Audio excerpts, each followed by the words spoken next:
Hello, welcome to A March for the Ages. I'm Caitlin McInnish from Park Crossing High School, and I'm here with Dr. Franklin and Dr. Robinson. Welcome, guys. Well, thank you. I would like to start off with, if you could please explain to me what the Levi Watkins Learning Center is and where it's located.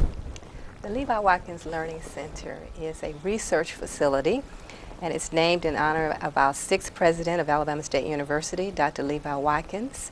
Today we call it a cultural learning place because it incorporates not only information but also cultural exhibits that tell the history of the university.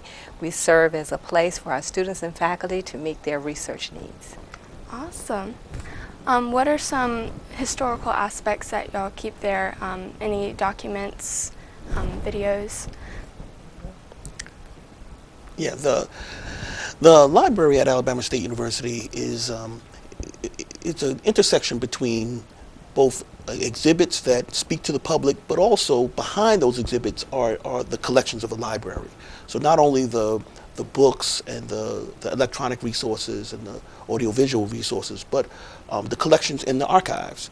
And so the exhibits allow the archives to speak to the students, to speak to our visitors and our faculty and staff, and to share with those students in a visual and interactive way the different ways that students, faculty, and staff intersected with particularly the modern civil rights movement.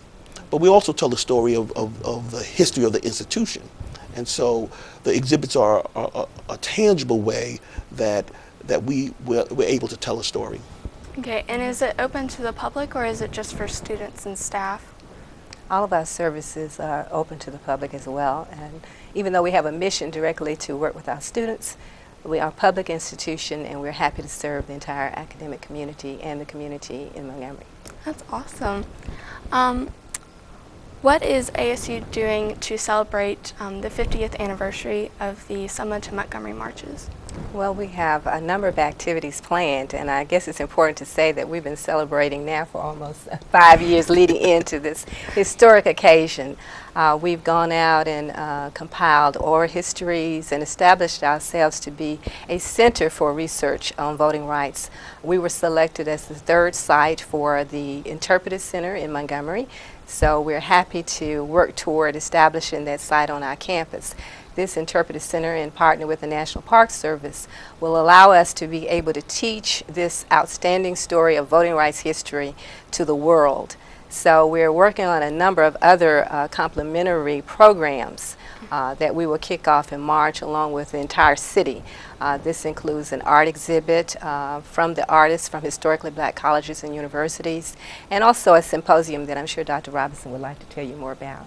On March 12th, we're having a symposium that deals with the organizations behind the larger voting rights campaign, and more specifically behind the Selma-to-Montgomery March. So we're looking at the role of the Montgomery Improvement Association locally and planning the logistics for the march. The SCLC, the Southern Christian Leadership Conference, and Martin Luther King's organization in really spearheading the entire campaign. But we're also looking at other organizations, local organizations. At Tuskegee, there was a Tuskegee Institute Advancement League, and we'll have a representative from that organization. We'll have representatives from Dallas County, the Dallas County Voters League with Reverend Fred Reese. And he really will set the stage for the conversation, but to also talk about inviting the SCLC and Martin Luther King to Selma, really inspiring what became the heart of the movement and what grew out of that in terms of the Selma-to-Montgomery March. So we want to, as an academic institution, deal with those individuals who played a critical role on the ground in 1965, moving towards the passage of the Voting Rights Act. Okay, and so when people go to the campus and they go to the library, what kind of stuff do they learn about in part of the civil rights movement and the Selma marches? Well, we have an interactive center where you can come in and look at exhibits. You will see all of the various movements in which our students and faculty participated, from the Montgomery bus boycott to the Freedom Rise to the student protest movement, and then finally the voting rights movement. So we have pictures, We have video, and we also have an opportunity for you to continue your research. You can go online and discover new information that would be pertinent to your research and study. Awesome. What are some things you believe young adults, like me, should do to further understand the importance of the era? I think in the next month or so, the world, if the nation, if not the world, will focus its attentions on Montgomery and the festivities and the activities and celebration around the voting rights campaign of the Selma-to-Montgomery March and the subsequent signing, 50th anniversary of the signing of the Voting Rights Act of 1965. And so there's going to be a host of activities occurring all throughout the region. And so young people have this is an opportune moment to really rub shoulders with civil rights legends. The president will be here, Congress people will be here, celebrities, entertainers, but young people. You know, in 1965. In March of 1965, it was spring break for many students. So a lot of students, instead of going to Florida, they came to participate in a social justice initiative, and so we expect students to do that again. And so this is going to be an excellent opportunity to get a feel for what it was like in '65, what are the challenges that we face today, and how young people could make a difference the same way they made a difference in '65. They could make a difference in 2015. Okay, and about that struggle, do you think going to the Selma movie that recently showed, do you think that portrays what the Selma-to-Montgomery marches were like? I think it portrayed a feeling and an emotion, the spirit of the movement. I think it was accurately portrayed in the movement and in the movie. So I rejoiced and I enjoyed the movie.